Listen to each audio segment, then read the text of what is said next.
Aí, ele tava ali na porta fazendo assim, eu falei, que tchauzinho, entra aqui, menino, vem trabalhar. Tudo bem, Latifi? Boa tarde, Lu, PVC, Samir. Um parênteses falavam que eu parecia o Samir, né? Porque eu era estagiário. O que você acha, Lu? Aí, ó. Olha, eu acho que vocês estão bem, hein? Olha só, referência, hein, cafezinho? Meu filhão. Tenho vários pais aqui no PVC, Lavieri, Samir. Que é isso? Você tá bem apadrinhado. Você é o nosso Nepo Baby de estimação, Latifi. Você tá bem apadrinhado. Muito bem, muito bem. Você aprendeu muito bem. Fez a escola PVC de jornalismo. Latifi é mais bonito, Samir, desculpa. Nossa, Samir do céu! Obrigado, desse jeito PVC. ele não volta! Pelo jeito mundial, valeu a pena, né? Aí, Samir do céu! O que você tem a dizer? Você não merecia essa? Gratuito! De graça! É o Latifi e o Patife. Eu adoro. Nossa enquete! Não vou fazer isso com vocês, nossa enquete, gente. Quem é mais bonito, o Flávio Latifi ou o Samir? O Samir. Votem aí. É que nem fala que meu filho é mais bonito. Meu filho fala pra mim assim, nossa, seu filho é sua cara. Eu falo, só que bonito. E ele parece muito com você, de fato. Só que bonito. Latifi, vamos falar de coisa séria, então? Pois é, Lu. O pessoal tá querendo saber. Nino Arias está avançando. O que a gente tem de novidade? Como é que tá essa situação do Verdão? Pois é, Lu. O torcedor do Palmeiras que espera atualizações sobre quem chega vai ficar um pouco frustrado. Na manhã de hoje, o Palmeiras anunciou a compra do Larsson, né, meio-campista, por 4 milhões de reais. O Palmeiras adquiriu 50% dos direitos econômicos do jogador. Ele que estava emprestado pelo Goiás. O Abel usou o atleta desde o final do ano passado. O Palmeiras entende que é um jogador com potencial, então é mais um nome aí para o Palmeiras. Agora, a informação mais quente de mercado da bola do Palmeiras é sobre o futuro do Rafael Veiga. Na manhã de hoje, eu e o Guilherme Xavier publicamos a informação que o Grêmio tentou uma última cartada com os representantes do Veiga, acompanhando as notícias de que o Veiga está próximo, próximo não, né, mas estaria interessado em deixar o Palmeiras. E o que o Grêmio ouviu do staff do Veiga? Nós estamos interessados, estamos focados nessa proposta do futebol mexicano, que é do América do México. O Grêmio tentou seduzir o Veiga e seu staff com a contratação do Everton e também com o Marcos Rocha, mas isso não deve acontecer. Se o Veiga deixar o Palmeiras, será para o América. E antes a gente dizia muito sobre o Palmeiras não recebeu a oferta formal, o Palmeiras não foi comunicado ainda pelo clube. A informação que a gente tem de hoje é de que o Palmeiras, os representantes do Veiga e os mexicanos já estão conversando sobre uma possível transferência do jogador, então é uma saída que está esquentando a cada dia que passa. PVC. Eu não sei se ele vai embora, não. Não dá para saber. Nesse momento não dá para saber. E acho que está passando muito pelos agentes, mas passa também pela cabeça e coração do Veiga. De entender o que ele quer. Porque ninguém vai dizer para ele assim, então, Veiga, agora você vai arrumar a tua marca e você vai para a América do México, por empréstimo. Depende da proposta também, né? A proposta do América a gente está falando agora há pouco de valores do Rony, 5 milhões de euros. A América paga, beleza. O Palmeiras já fez 100 milhões de reais nesse início de temporada com as vendas do John do Bragantino para o Zenit, com as vendas do Aníbal Moreno, do Mikael e do Facundo. Já fez 100 milhões de reais. Então não é uma proposta de 5 milhões de euros pelo Veiga do América do México e o Veiga quiser ir, muito obrigado, seja feliz. Mas a proposta inicialmente é por empréstimo. Então, o Palmeiras não vai liberar o Veiga de graça, como fez com o Everton para o Grêmio, nem que o Veiga peça, até pela repercussão do caso do Everton. Ainda que eu entenda que a Leila não foi mal no caso do Everton, o Everton pediu para ir embora, ela aceitou, obrigado pelos serviços prestados e vai tranquilo. O caso do Veiga vai ser diferente. Vai ter que ter uma negociação. E aí, o meu entendimento é que, assim, os empresários entendem que o negócio pode ser muito bom para os dois clubes, mas vai depender do Veiga entender que para ele é bom. na maioria das vezes, as coisas andam juntas, né? O interesse do atleta é o interesse dos empresários. Mas, às vezes, os empresários têm um foco no financeiro, o jogador tem um foco no esportivo, enfim, né? Pro Veiga, nesse momento, dá para saber o que é melhor pela cabeça do Veiga, Latifi? Lu, o Veiga ele tem uma relação muito especial com o Palmeiras, né? Ele é torcedor do Palmeiras, o avô dele era palmeirense, o Palmeiras já explorou esse lado mais pessoal que o Veiga tem com o clube.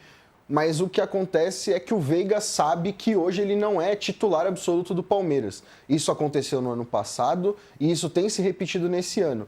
Então, o Veiga ele vê um cenário onde não é a primeira opção do Palmeiras.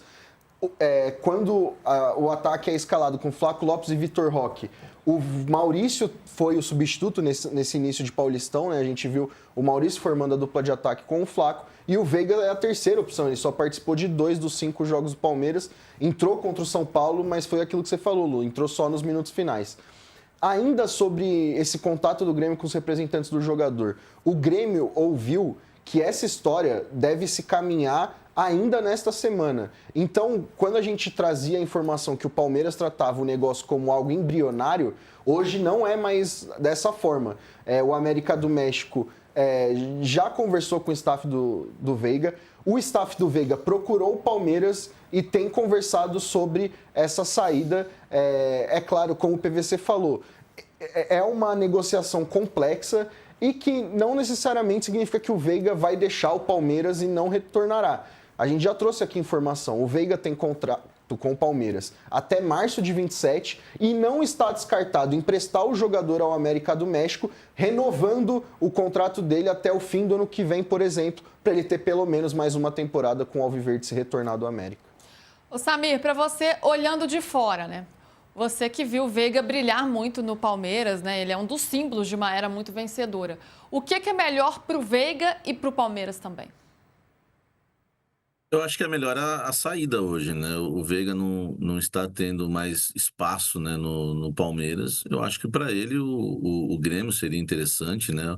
O América do México, se eu sou o Veiga, ainda ficaria aqui no futebol brasileiro.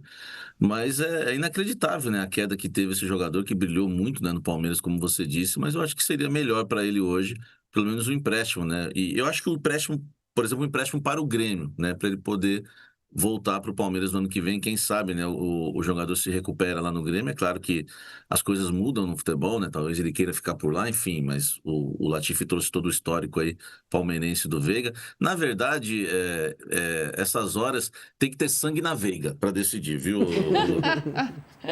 Essa entra aí. Gente, nós vamos fazer um quiz depois, uma enquete depois. Qual a melhor piada do de primeiro? A gente vai reunir aqui um compilado do Samir, do PVC. Qual é melhor? Qual é pior? A melhor ou a pior, né? Porque não tem melhor. Não sei. A pior depende do ponto de vista. PVC, o Latifi estava atualizando a situação do Nino e do Arias. Você também tá nessa história. Mas é por aí, né? É uma situação que não se resolve por hora e que não tá fácil. Não, eu estou fazendo a conta aqui do Veiga de novo. Não está fácil. A gente vai continuar andando em círculos dizendo não avançou, não avançou, não avançou. O Nino é só em julho.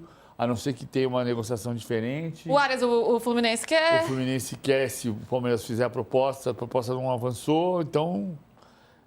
Pois é, e aí não está na hora do Palmeiras pensar num plano B, não? Eu lembro muito de 2023, que foi o ano que a torcida mais cobrou que não tinha reforços. Desde que o Anderson Barros chegou ao Palmeiras, são 40 reforços. O Anderson teve 6 temporadas completas no Palmeiras e contratou 40 jogadores. O ano passado foram 12. 12. Quer dizer que até o ano retrasado, nas 4 primeiras temporadas, 5 primeiras temporadas dele, era 28 do Anderson contra 75 do Alexandre Matos. O Anderson, na minha conta, tem 36% de aproveitamento de certeza que deu certo. O Alexandre tem 37%. É bem equilibrado. 2023 foi o ano diferente do ano passado, que teoricamente é o time remontado para ser o time deste ano, com pequenos ajustes. O Palmeiras gastou 701 milhões de reais e não ganhou nenhum título, foi pela primeira vez desde 2019. 2023 foi o ano que passou a torcida reclamando que não contratava ninguém, não contratava ninguém, não contratava ninguém. Foi campeão paulista e brasileiro. Contratou o Arthur e o Richard Rios. Apenas. E foi campeão paulista e brasileiro. Dos dois, um virou titular. Que foi o Richard Rios. E ganhou o paulista e o brasileiro. Então não tem uma lógica. Se você pegar a quantidade de reforços que o Santos trouxe no ano passado, quando você ouve o Alexandre Matos explicando que ele, desde que chegou em junho do ano passado, contratou 11 jogadores. O Palmeiras, no ano de mais contratações desde 2020, contratou 12 no ano inteiro. O Santos contratou 11 nos últimos 6 meses.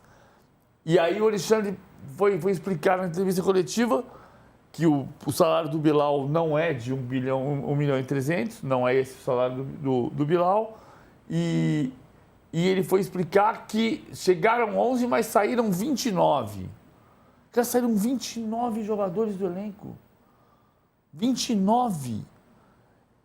O que o Flamengo e o Palmeiras mais tem tido em comum, apesar das mudanças, das trocas de guarda, o que tem dado a Palmeiras e Flamengo a capacidade de chegar todos os anos para disputar todos os títulos, embora sem vencer todos eles, é estabilidade. Não adianta, e a frase no Palmeiras hoje é muito clara. Qual é o jogador do West Ham que você falou que podia vir? O Igor Júlio, zagueiro que também foi sondado. Que foi da Fiorentina. Dentro do Palmeiras hoje, e não significa que não possa vir o Igor Júlio, a frase é, para apostar no Facundo Torres, coloca o Sorriso para jogar. Só que depois do último jogo, o próprio Abel falou, jogadores saíram, jogadores têm que entrar, não há dúvida disso. Então é o próprio Abel pedindo reforços. Mas ele falava de 23 também. Mas ele mesmo sente que há essa necessidade.